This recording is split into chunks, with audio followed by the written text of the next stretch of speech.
Hello there. My name is Ariel Stapley, and I'm going to be presenting on pregnancy discrimination. For today's PowerPoint, I will be going over an introduction, the importance of pregnancy discrimination. I'm going to look at examples and case studies. I will then discuss some developments in terms of an act and laws, and then I will conclude with my conclusion and some references. To begin, pregnancy discrimination has existed for centuries and has been a long-standing issue for women. The Pregnancy Discrimination Act, or the PDA of 1978, was an amendment to the Civil Rights Act of 1964. There are 3 sections under the PDA that help further define its content.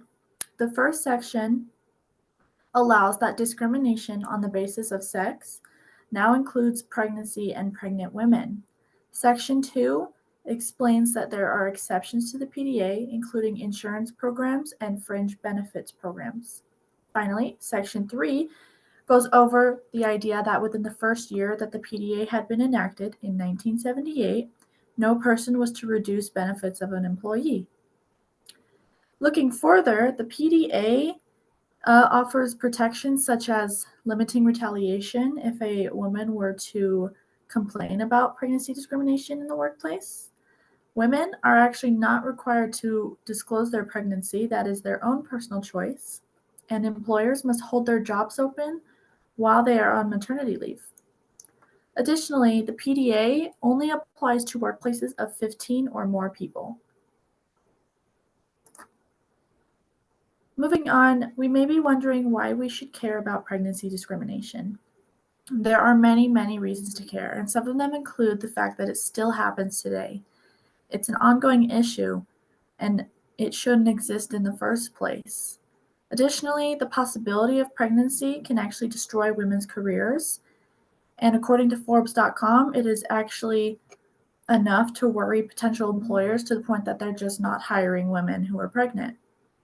Additionally, I'd like to add that I think we can eliminate the stigma around pregnancy discrimination just by simply talking about it. Women still live in fear and are forced to lose their jobs, which can lead to losing their health insurance. And if they're about to just have a child, health insurance would be key to everything. It's very important that they can keep their jobs. Additionally, if women are having children, those children are the future of the workplace, so they should be treated equally and treated as very important vessels. Moving on, some examples of pregnancy discrimination. So, what does it look like? In some cases, your boss may not want to promote you from one position to another simply on the basis that you're pregnant. Another example might be refusing to hire in the first place, or they might fire an employee just because they're pregnant. Second, there might be a hesitation to provide accommodations, such as the comfortable spaces for nursing. And a third issue is requiring extra medical clearances. And the only issue here is that they normally only require it from pregnant women rather than all employees, which makes it unequal and is illegal. Now let's look at some case studies. The first lawsuit is a certified nursing assistant in Washington. In this lawsuit, she was facing the final stages of her pregnancy, and she requested that her employer be accommodating to her by allowing her to lift 15 pounds or less. Now, in the past, this employer had no issue providing these accommodations to injured employees, so she did not believe that this was going to be an issue. To her surprise, her employer actually denies the request and instantly puts her on unpaid leave, even though she was entirely against it and protested it.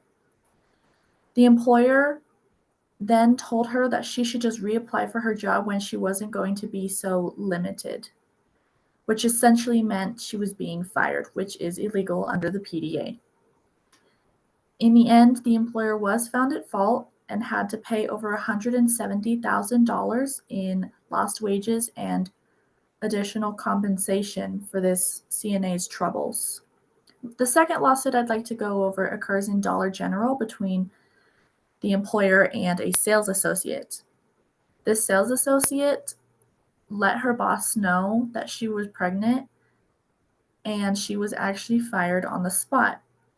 The employer claimed she was fired for health reasons and wasn't going to let her stay, even though she had made it very clear she was very within her capabilities to work, even though she was pregnant. But the boss wouldn't let her stay and wouldn't hear out her claims.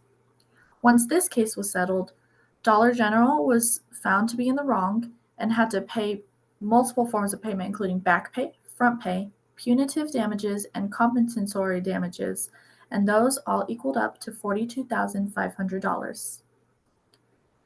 Now, despite our frustrations, 2023 has actually been a very progressive year for pregnant women.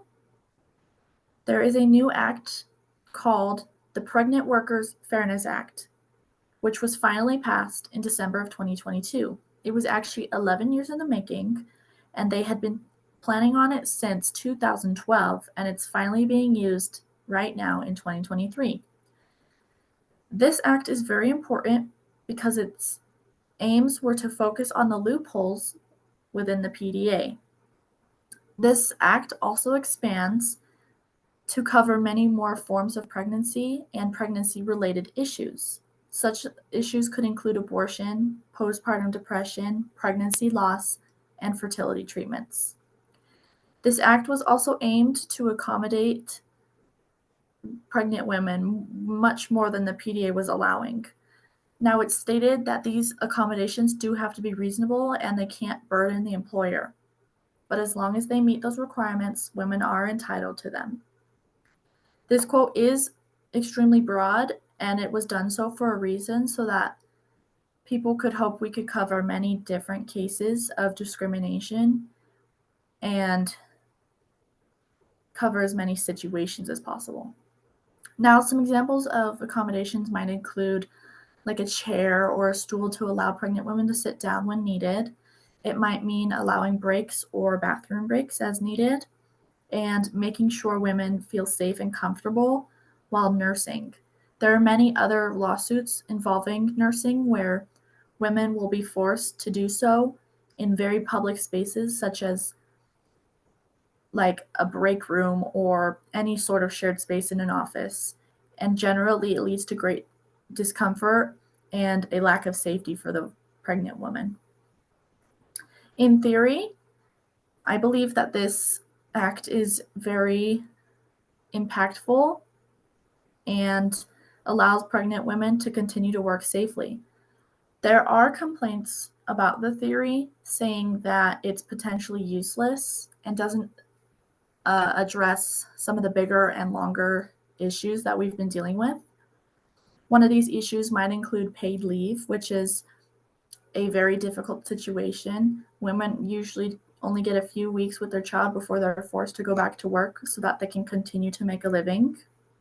Additionally, there's an underlying issue with religion and speech rights, where when pregnancy cases go to court, those rights are basically being ignored, like being able to speak for themselves.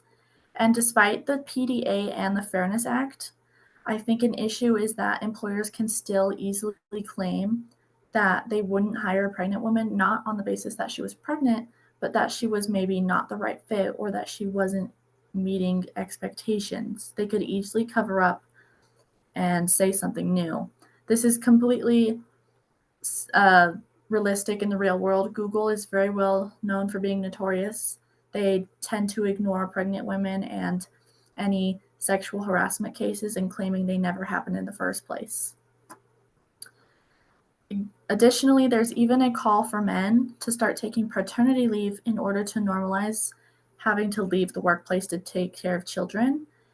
But I do find this to be an issue because it's once again women having to depend on men to make something normal, when pregnant women should be able to take maternity leave and it not be questioned. It's normal, and it's important that we continue to have children. But despite the negativity, I do believe the Fairness Act is a step in the right direction. Looking into the conclusion, the Pregnancy Discrimination Act of 1978 is the first step of many. Another important step was that Pregnant Workers Fairness Act in 2023. And despite these acts, there are still dozens of lawsuits every year of pregnant women being discriminated or being non-accommodated. There still exists a general issue of equality between men and women that underlies this issue pregnant women face. But I am hopeful that we can continue a trend of being progressive and help lessen this divide between employers and pregnant women. Thank you.